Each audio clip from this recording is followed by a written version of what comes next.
to you all, and I'm really glad to see you here this morning, all of you, each of you. And now I'm going to ask you to imagine that you're someplace else. Been there. But don't get too excited, because I'm not going to send you to the golf course or the pool or your favorite chair at home to sip coffee, wherever your happy place is. I'm going to ask you to imagine that we're all standing on the shore of a lake, a beautiful lake. It's a place that's a little bit bigger than Lake Nakamixon or Lake Molina, if you're familiar with those.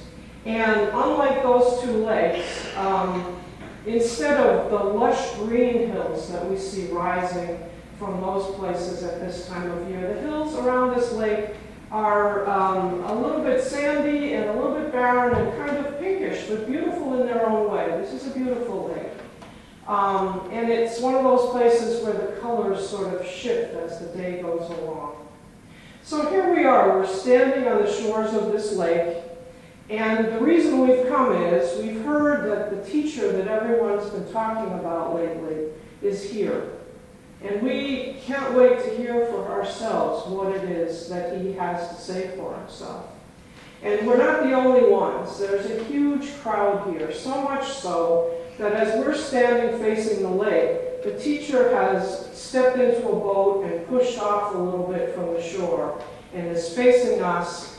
And finally he begins to speak, and he's telling these little stories, which start out sounding kind of normal and even kind of humorous.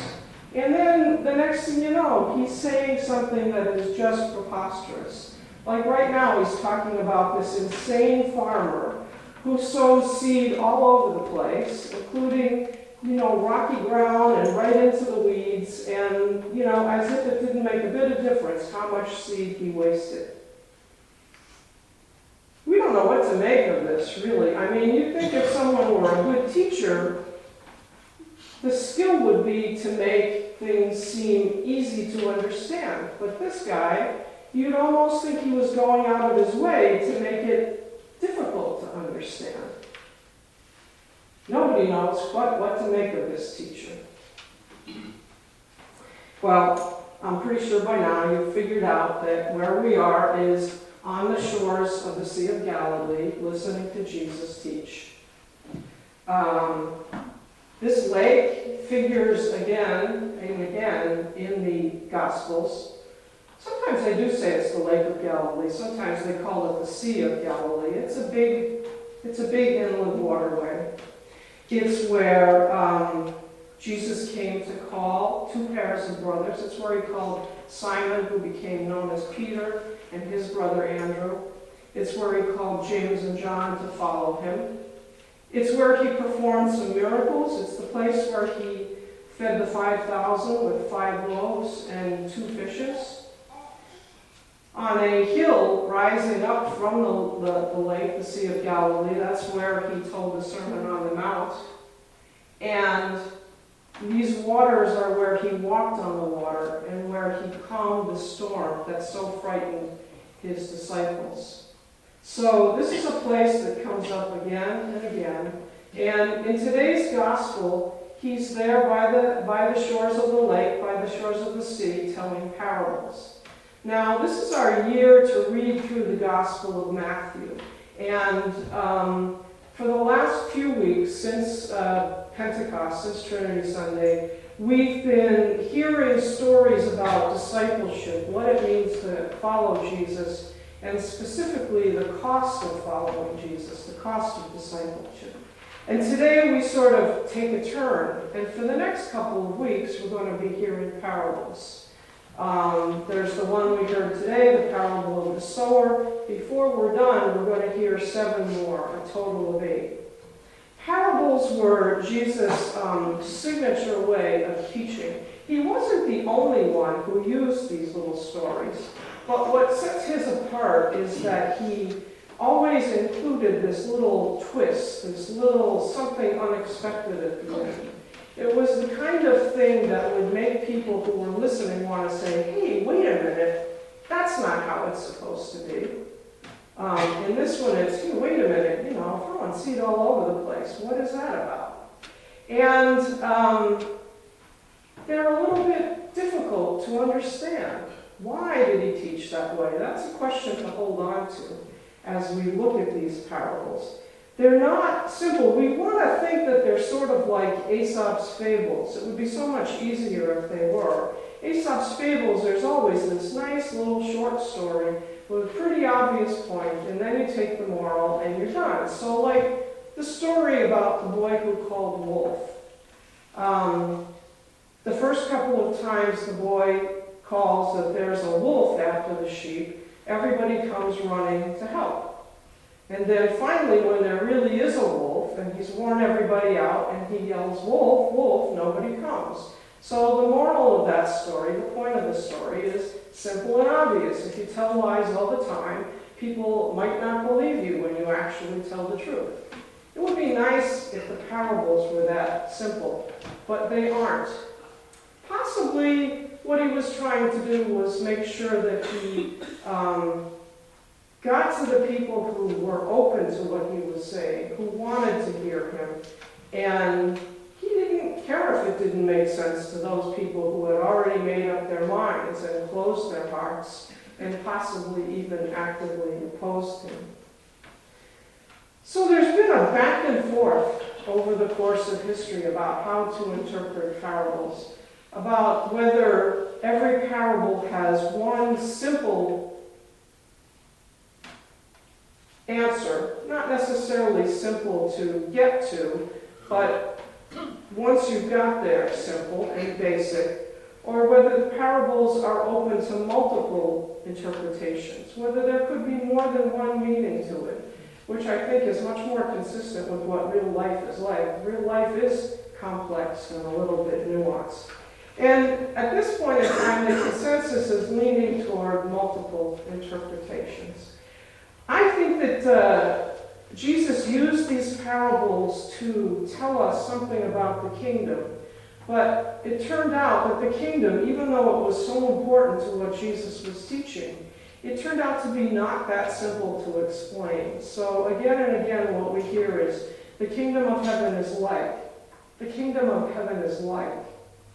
I think Jesus is inviting us to grapple with these parables, to think about them, to let them provoke our thoughts, and also to come to the parables bringing our own experience of the kingdom of God to apply to them. Because Jesus never imagined that the kingdom was something out there in the future that would happen all at once, one day, and then that would be it. Jesus imagined that the kingdom was something that began now and kept going and grew and blossomed, and that we were invited to participate in the kingdom beginning now and going forward. So what do you make of this parable of the sower? There is an interpretation included in the gospel that we heard today, and it's the interpretation that was favored by the early church. And if you are familiar with the parable, you're probably familiar with that interpretation, that each of the soils was a different kind of listener, and that there were those who heard the word and embraced it, but they didn't have the depth of soil to sustain it, and they fell away. And of course, this was a time, and Matthew was writing to a community that was experiencing some persecution. So he says the ones that have the life of the word in them, but then when times get rough, when hard times come, he's saying when persecution comes, they fall away. Well, by that interpretation, of course, we all want to be the good soil, right? I do. But what about some other ways of looking at it? What if instead of each kind of soil being a different person, what if we all have all of those kinds of soil in us? What if we have good soil in our hearts and also some rocky places? And then the challenge is to think about each of us, what are my rocky places And what can I do to chip away at those rocks? What can I do to develop good soil? The way a farmer tends the soil and boosts the soil and makes it a place where things will grow. Well, that's one way of looking at it also. But on the other hand, that makes it sound like it really should be called the parable of the soils, right?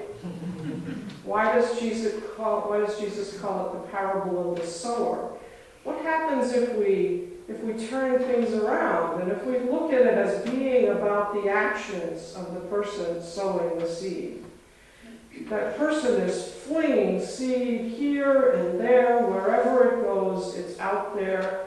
And you get the idea that there's enough, there's so much that the sower's never going to run out. And supply is not a consideration. What if God is like that? What if God's grace and God's love are so limitless that there is enough for everybody?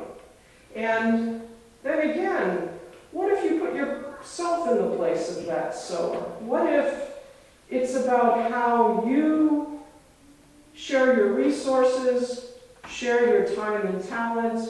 How do you throw those things into the world? And are you worried about success? I mean, maybe the point is that we're not supposed to worry about whether it's going to work. Maybe the point is just for us to reflect God's love to the entire world at every single opportunity and let God worry about whether it's going to work or whether it's not going to work.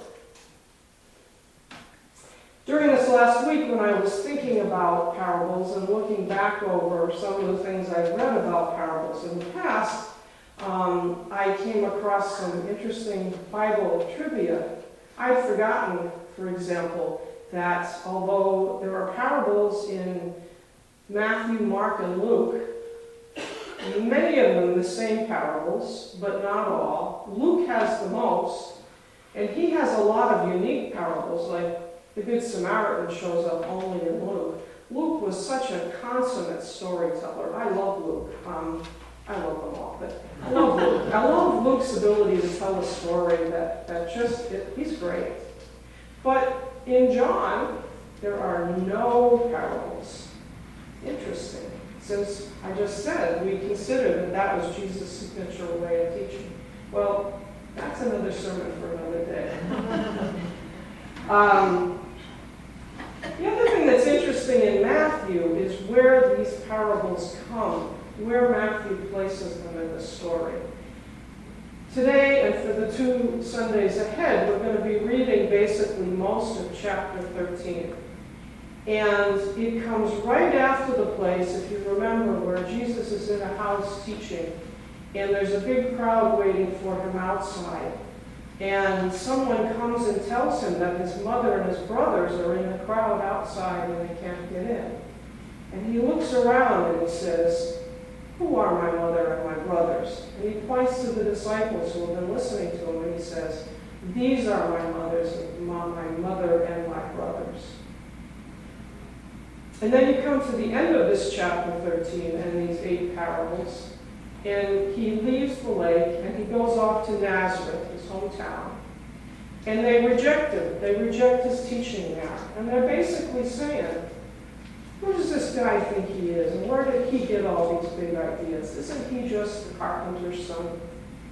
So that placement between those 2 bookends kind of makes a point for Matthew. What Matthew is saying is that if you want to be in Jesus' inner circle, the way that you get there is by listening and hearing and understanding and grappling, by listening to those parables and making them your own. Jesus says, let those who have ears to hear, hear. So,